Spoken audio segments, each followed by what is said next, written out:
నిరసన తెలపాల్సి వస్తే Chittoor TDP MP N Sivaprasad రూటే సపరేట్ అని చెప్పాలి. సహజంగానే ఓ నటుడైన శివప్రసాద్ నటించే అవకాశం వస్తే అటు రాజకీయాల్లో కూడా అసలు వదులుకోరు. రాష్ట్ర విభజనకు ముందు ఢిల్లీలో పార్లమెంట్ సాక్షిగా ఆయన వేసిన వేషాలు అన్ని ఇన్ని కావు.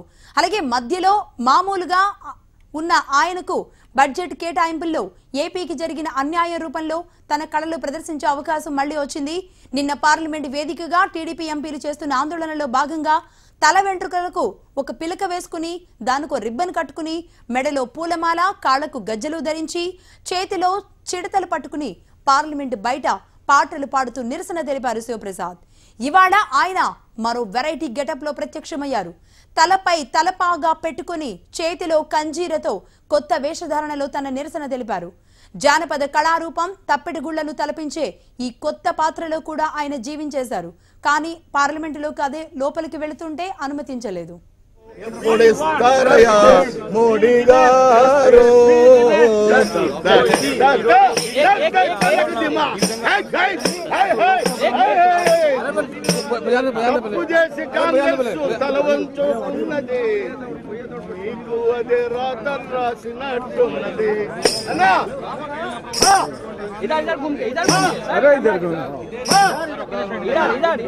తప్పదు మోడీ గారు ఎప్పుడిస్తారయ్యా మోడీ గారు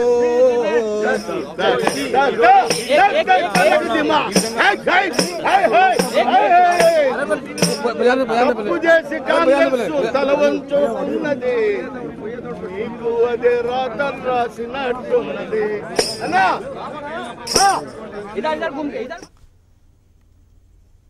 అందరినీ ఆకర్షించడమే కాదు ఆలోచింపచేసేలా వినూత్న నిరసనలు నిర్వహించడంలో తెలుగు రాష్ట్రాల్లోనే ప్రత్యేక గుర్తింపు పొందిన కర్నూలు మాజీ మేయర్ బంగి అనంతయ్య మళ్లీ తెరపైకొచ్చారు.